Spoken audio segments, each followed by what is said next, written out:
21이니까 둘이 하나 된다. 그래서 부부의 날입니다. 부부의 날, 국회에서 법이 통과되고 부부의 날로 지키게 되어 있습니다.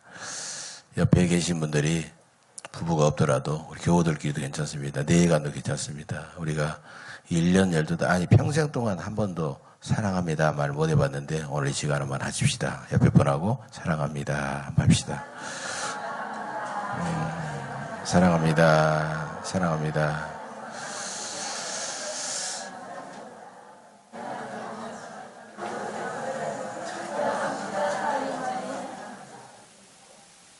가만히 보니까 남하고는 하는데 내외간에는 안 하는 분이 있네요.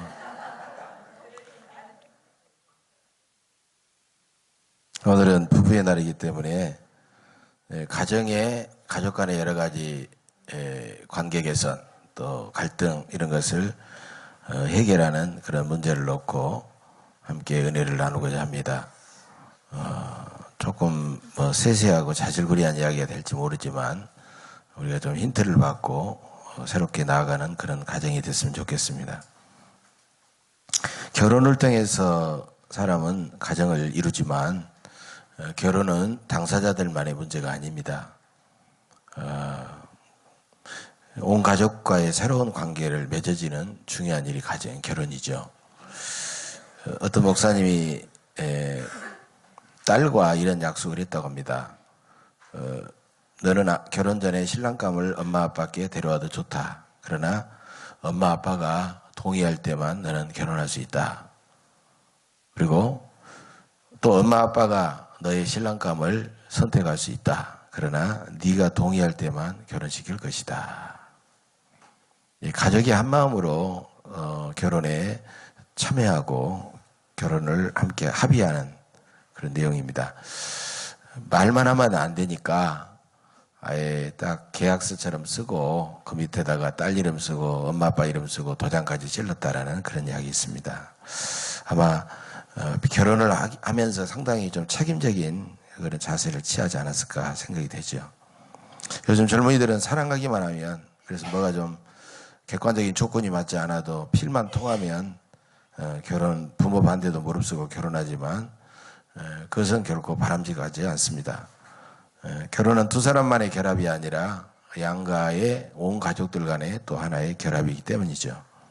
양가 부모님의 허락과 간절한 축복의 기도가 없는 결혼은 행복해지기가 상당히 어렵습니다. 그런 가정은 많은 문제가 생기고 상처가 나타나게 되면요, 부모의 반대 또 양가의 합의 이런 것이 없기 때문에 엉뚱한 결론을 도출하기가 쉽습니다. 그때 우리가 서로 좋았던 것은 단지 사랑의 감정뿐이었어. 뭔가에 홀렸나 봐. 우리의 결혼은 하나님의 뜻이 아니었나 봐. 이러면서 서로 원망하고 서로 미워하고 찌우당 짜우당 싸우다가 갈라지는 그런 가정들이 있다는 것입니다.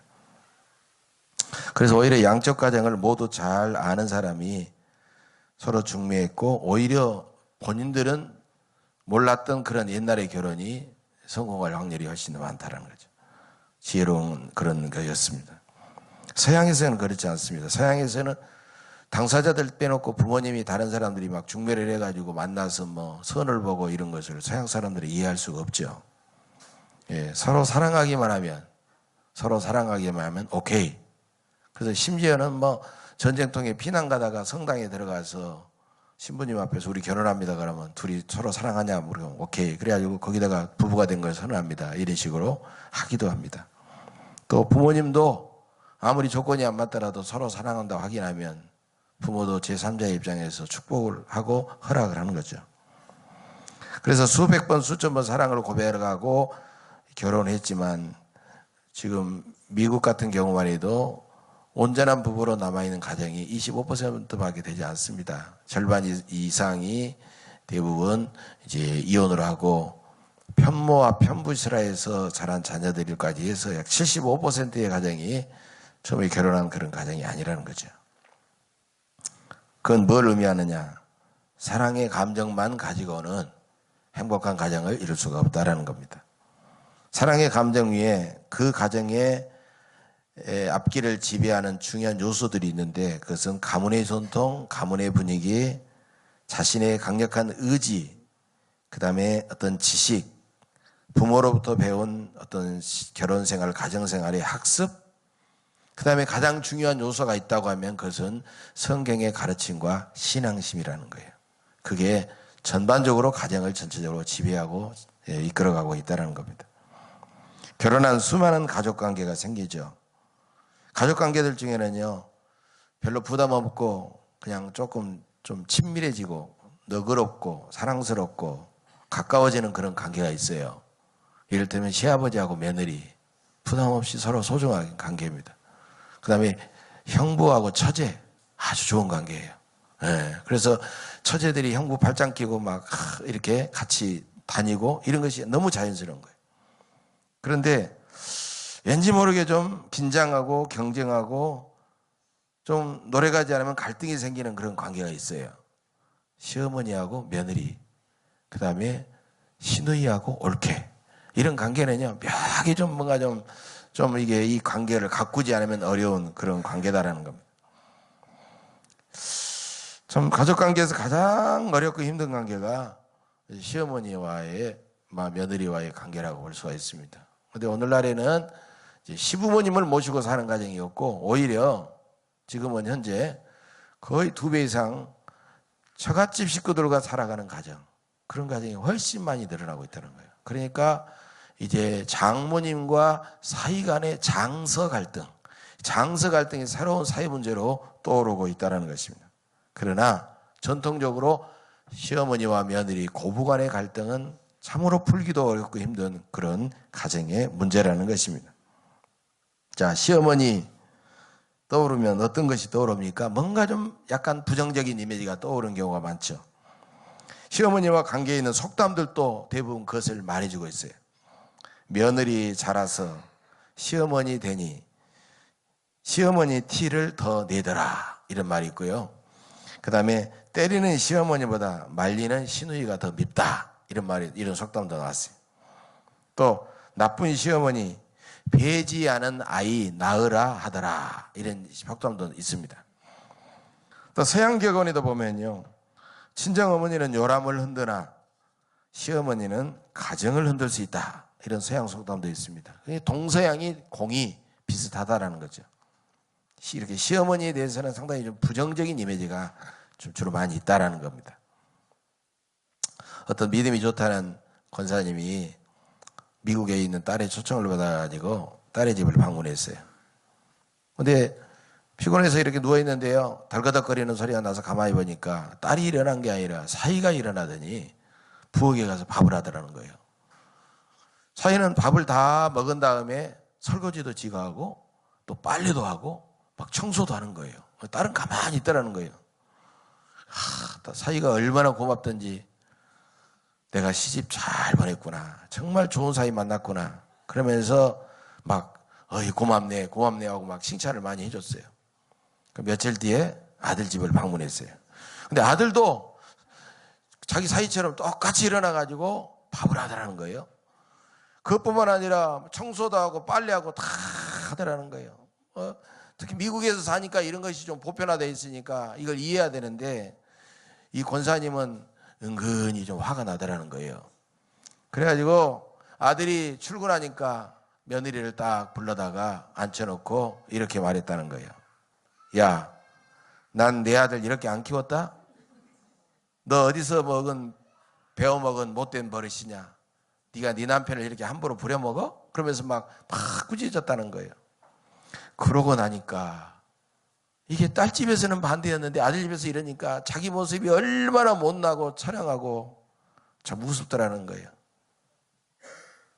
여러분, 똑같은 가정입니다. 똑같은 가정이면 똑같은 기분 줘야 되고 똑같이 칭찬해 줘야 되는데 왜 딸의 가정에서는 사위를 칭찬하고 아들의 가정에서는 며느리를 꾸짖었나? 가장 큰 문제는요, 성경적인 가정관을 잘 모르기 때문이에요. 창세기 2장 20절, 24절에 보면 남자가 부모를 떠나 그의 아내와 합하여 둘이 한 몸을 이룬다라고 했어요. 그러니까 남자가 부모를 떠난다라는 말을 자녀들도 의식을 해야 되고 부모도 의식을 해야 된다는 거예요. 떠난다는 말의 의미를 모르기 때문에, 떠났다라고 생각하지 않기 때문에 문제가 생겨난다는 거죠. 그래서 결혼하면 대부분 처음부터 자녀들이 우리는 어머니 아버지 모시고 살 거야 하면 기분 좋아가지고, 그렇게 요즘은 그러려고 하지도 않지만 그런 굉장히 좋아해요. 근데 자녀들은 어쨌든지 같이 살든지 떨어져 살든지 완전히 떠났기 때문에 독립해야 된다는 거죠. 근데 부모들은요, 은근히 주도권을 쥐고 이렇게 됐었어요. 내가 너희들 나중에 좋은 집으로 분가시켜 주지만 몇 년간은 가문의 전통도 알고 또 일가 친척들도 많이 얼굴도 익히고 우리 같이 살자. 그러다 나중에 너희들이 애들도 잘하면 내가 더 키워주기도 하고, 그래서 나중에 너희들이 때가 되면 분가시켜 줄게. 이런 부모들이 은근히 있다는 거예요. 그러나 이것은 크게 잘못한 거다라는 거예요. 반대로 돼야 된다는 겁니다. 그래서 결혼하면 자기들끼리 어떻게 되든지 서로 사랑하면서 잘 살고 맞춰가며 살다가 어느 정도 자라서 나중에 자기들이 완전히 서로를 알고 하나가 됐을 때 우리가 부모님을 모시고 싶다 그러면 그때 부모님을 모셔가지고 함께 사는 문제에 대해서 충분히 자기들이 결정할 수 있도록 여유도 주고 시간도 줘야 된다는 거예요. 무슨 말이냐면, 부모는 자녀가 일단 결혼했으면 내 품 안에 자녀가 아니라는 거예요. 부모를 생각하는 것보다, 부모의 입장보다도 배우자가 더 우선순위에 있다는 것을 철저하게 받아들이고 인정해야 된다는 겁니다. 동양의 부모는 이것이 이해가 안 돼요.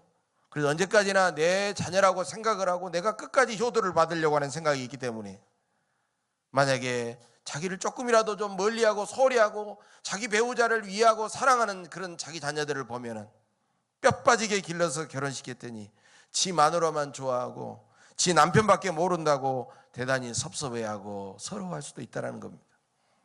여러분, 부모를 떠나야만이 배우자와 한 몸이 되기 때문에 결혼하면 다른 가족을 생각하는 것보다도 배우자가 철저하게 먼저 우선순위임을 우리는 인정해야 된다는 것입니다. 중요한 문제는 함께 살았냐 분가해서 살았냐, 이게 중요한 문제가 아니에요. 중요한 문제는 부모와 함께 살면서도 나는 부모를 떠났다라는 그런 자세로 사는 사람이 있는가 하면은, 분가해서 또 따로 분가해서 살아가지만은 여전히 부모에게 젖이 떨어지지 않고 부모에게 심리적으로나 인격적으로나 경제적으로 독립하지 못하고 의존하려고 하는 그런 자녀들도 있다는 것입니다. 따라서 동거했느냐 분가했느냐, 그 문제보다 중요한 것은 부모를 대하는 자세, 자기 자녀를 대하는 부모의 자세가 중요하다는 것입니다. 부모가 자녀를 대하는 가장 심각한 문제는 뭐냐 하면 완벽주의입니다. 완벽주의.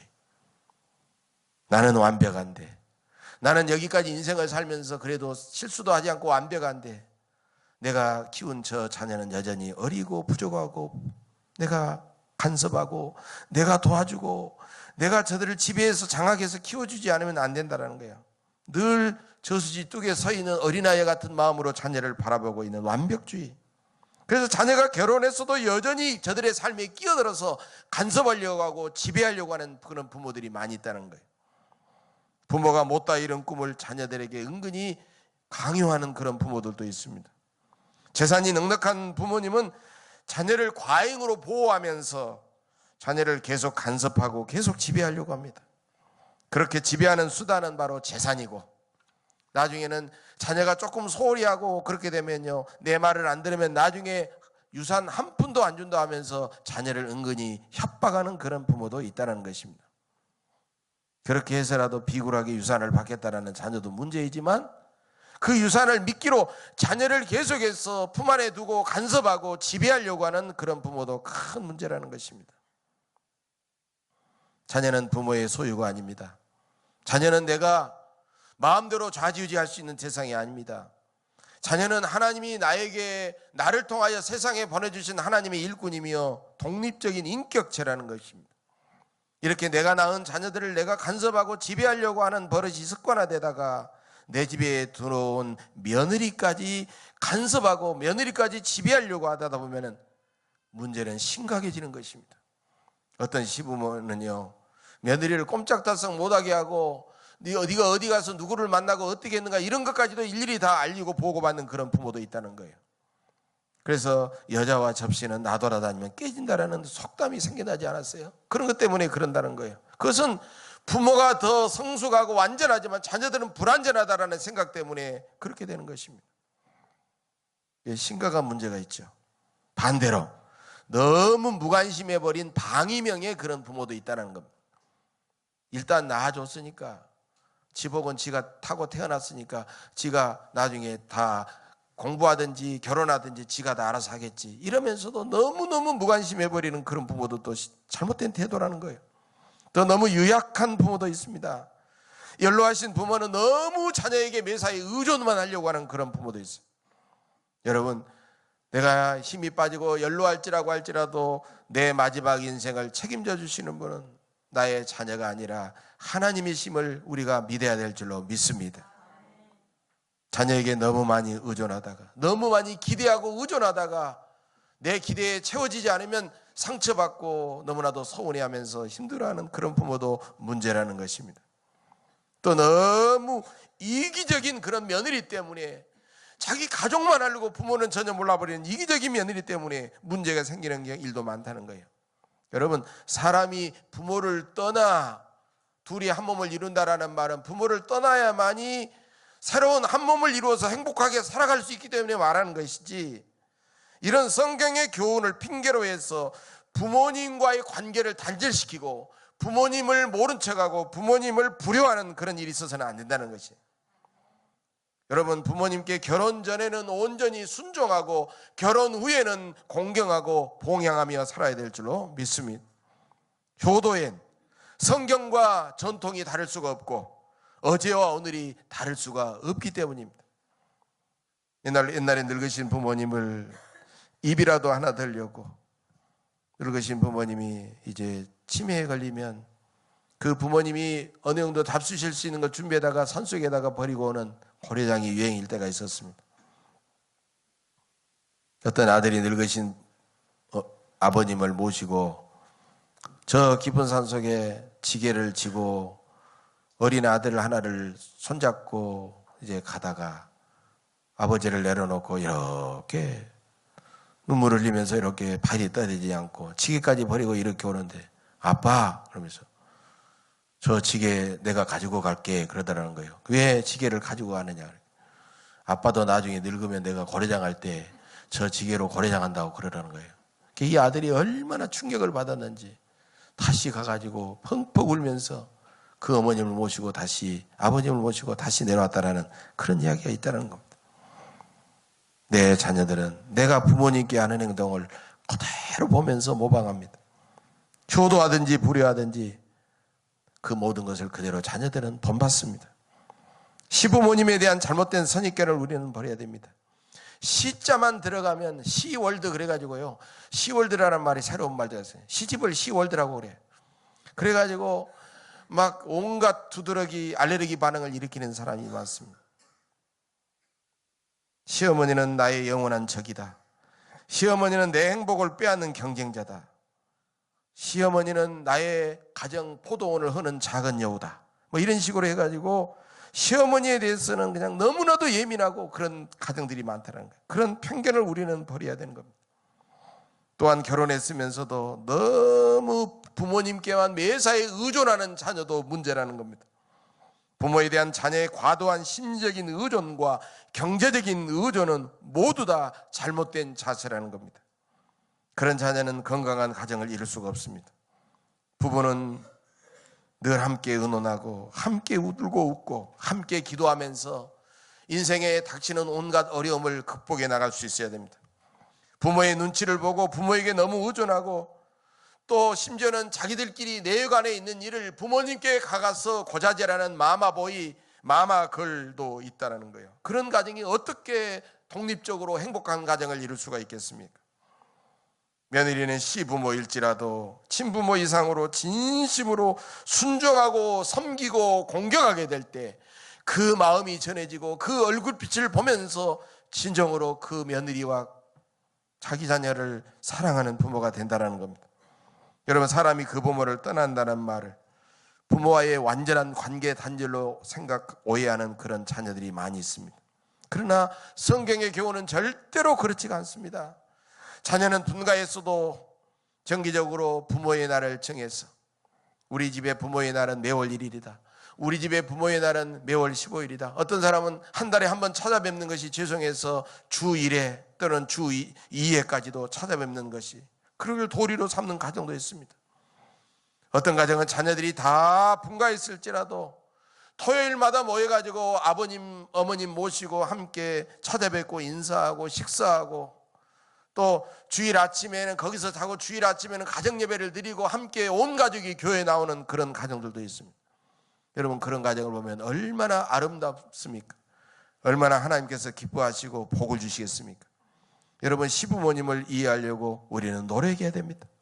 인생의 험한 과정을 거쳐오면서 아무리 힘들고 어려웠기 때문에 우리는 그분들의 삶의 여정을 우리는 깊이 이해해야 합니다. 부모님들이 후손들을 자꾸 자랑스럽게 여기고 남들에게 막 칭찬할 수 있도록 그렇게 우리가 해드려야 됩니다. 부부간이나 고부간에 서로 갈등이 생기는 이유는 여러 가지가 있습니다. 그래서 양가의 문화가 다르고 전통이 다르고 자라온 습성이 다르고 학습이 다르고 그 다음에 성격이 특히 서로 다르기 때문에 여러 가지 다른 점 때문에 살다 보면 이것이 문제가 생기고 갈등이 생기지 않을 수가 없다는 거예요. 그런 다른 점들을 오히려 우리는 이해하고 받아들이고 서로 대화하면서 서로 용서하고 용납하다 보면은 서로의 입장에 대해서 공감하면서 갈등은 점점 사라질 수도 있다는 거죠. 남편에게 시부모님에 대해서 말할 때는 내가 상처받고 내가 비난할 만한 거리를 먼저 이야기하지 말고 여보 사실은 이러이러한 일이 있는데 당신은 어떻게 해요? 하고 그 마음을 한번 들어볼 수 있어야 됩니다. 먼저 남편의 생각을 먼저 물어봐야 돼요. 그러면 남편도 나름대로 공감하면서 나도 이래야 하면서 이야기하다 보면 같이 하다 보면 문제를 해결할 수가 있는 거예요. 그런데 남편 들으라고 일방적으로 거기에 대해서 이야기하다 보면 상처되고 갈등이 생기는 거예요. 시어머니와 며느리 고부 갈등이 생기면 가장 괴로운 사람이 누군 줄 아세요? 남편이죠. 남편. 그 사이에 끼어가지고 남편이 누구 편 들어야 됩니까? 가장 어려운 거예요. 어떤 아내는요 독살 맞아가지고 나중에 막 화가 나가지고 나와 당신 어머니 편 두 사람 중에서 누구를 선택하라고 하면서 막 압박을 가하는 그런 아주 독한 아내도 있습니다. 여러분 누구를 선택할 거예요? 그건 도저히 불가능한 일인데 그렇게 말하는 겁니다. 그럴 때 남편은 어떤 태도를 취해야 될까요? 첫 번째는요 회피형 남편이세요. 회피형. 살다 보면 저런 일이 있으니까 그냥 시간만 저절로 지나다 보면 문제는 해결되겠지 생각하고 막 고부간에 갈등이 생기면 집을 나가버린다든지 친구들 만나서 술 마시고 늦게 들어온다든지 이불 뒤집어 쓰고 잠을 잔다든지 문제를 회피해버리는 남편이 있다는 거예요. 여러분 문제를 회피해서는 절대로 문제가 커지지 해결되지 않습니다. 회피해서는 안 됩니다. 두 번째는 억압형이 있어요. 막 눈을 불아래 뜨고 막 큰소리 지르는 거죠. 예? 당신은 어머니 비유 하나 못 맞추고 어머니하고 싸워? 하면서 막 마누라를 막 꾸짖고 막 억압하는 그런 남편도 있어요. 또 어머니한테 가가지고는 아니 며느리 하나 못 잡고 며느리 하나 못 이기고 어머니는 이러세요? 하면서 어머니를 막 윽박지르고 그런 아들도 있다라는 거예요. 여러분 이렇게 양비론적으로 다 비난하면서 막 억압하는 거 문제 해결되겠어요? 될 수가 없는 거죠. 그런데 이것보다 더 좋지 않은 게 세 번째입니다. 세 번째 남편 줄타기형이 있어요. 줄타기형. 네, 줄타기형 남편. 줄타기형은 뭐냐면 아내 앞에 가가지고는 어머니 흉을 보는 거예요. 아내 앞에 가가지고 아내가 막 이야기하면 사실은 나도 어머니가 이런 게 많다면 어머니하고 흉 보는 거예요. 또 어머니 흉만 보면 끝나게요. 어머니 앞에 가가지고는 자기 아내 흉을 보는 거예요. 또. 이러면 되겠지. 그래가지고 두 사람 사이를 더 가까이 하는 게 아니라 더 이간질시키고 더 아주 서로 갈라지게 하는 그런 남편이 있다는 겁니다. 우리가 이렇게 해서는 안 된다는 거죠. 여러분 어쨌든 일단 결혼하면 세상의 어떤 관계 어떤 사이보다도 부부 사이가 최우선적인 사이입니다. 모든 가족이 그것을 인정할 때 일정한 거리를 두고 간섭하거나 끼어들거나 지배하려고 하지 않고 건강하고 행복한 가정을 그들은 누릴 수가 있다는 거죠. 그래서 부모는 결혼한 자녀에게 마음에 차지 않더라도 쉽게 간섭하고 끼어들어서 지배하려고 하지 않고 좀 떨어져서 우리는 기도해주고 기회를 많이 주고 시간을 많이 주고 좀 기다려줄 수 있어야 된다는 거죠. 결혼한 지 1, 2년 된 부부가 서로 자기들끼리 손발이 척척 맞아들고 또 손발이 맞아서 막 시댁 친정식구들 잘해주고 이런 가정은 벽이 없다는 거죠. 부부는 점점 서로 잘 맞춰가면서 하나가 돼요. 부모님을 잘 모시거나 부모님께 효도해야 됩니다. 자기 배우자 몰래 비자금 만들면 안 됩니다. 남편 몰래 비자금으로 이 아내 몰래 남편은 비자금을 만들어 가지고 어려운 부모 형제 갖다 주면서 챙기고, 아내도 남편 몰래 비자금을 만들어 가지고 남편 몰래 친정을 챙기지만은 나중에 1년 지나고 2년 지나고 꼬리가 길면 다 밟히게 돼 있고 다 들통이 되면서 갈등과 문제가 심각해지는 겁니다. 당신은 나를 그렇게 못 믿어서 이렇게 해가지고 이렇게 했느냐고 하면서 서로 싸움하게 되죠. 오히려 반대입니다. 남편이 어떤 일이 있어도 자기 가족보다도 처가를 더 챙기고, 아내는 어떤 경우에도 아무리 친정이 어렵고 힘들지라도 시댁 일을 더 먼저 챙기고, 그렇게 되면 서로가 믿어주고 서로가 고맙고 서로가 소중하게 여겨지는 것입니다. 또 부부가 살다 보면 부부싸움을 하기도 합니다. 부부싸움 할 때는 자기들 가족끼리 편이 갈라지지 말고 오히려 시부모는 며느리 편이 되어서 아들을 꾸짖고, 오히려 처가 부모는 사위 편이 되어서 자기 딸을 꾸짖는 것이 훨씬 더 현명하고 지혜로운 것이라는 거예요. 왜? 피를 나는 가족들은 아무리 꾸중할지라도 상처를 받지 않기 때문입니다.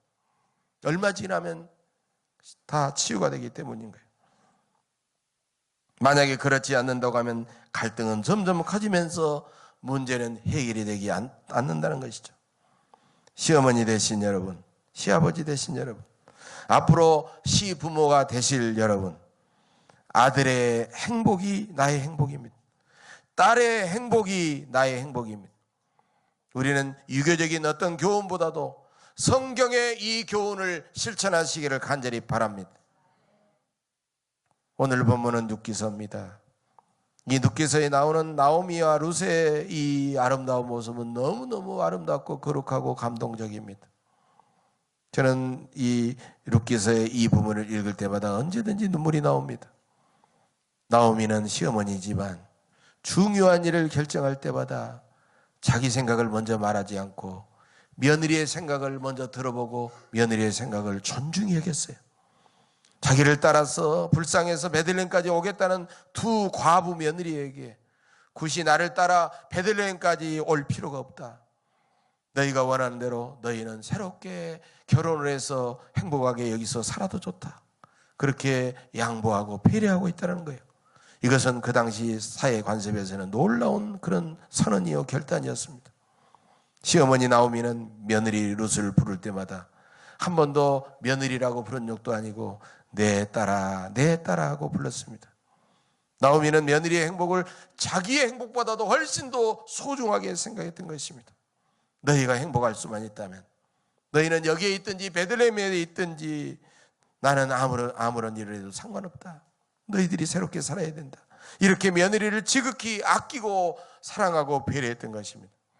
나오미에게 그런 지극한 사랑을 받았던 룻은 그 어머니 나오미에게 이렇게 눈물로 고백하죠. 오늘 본문의 중요한 내용입니다. 16절 말씀.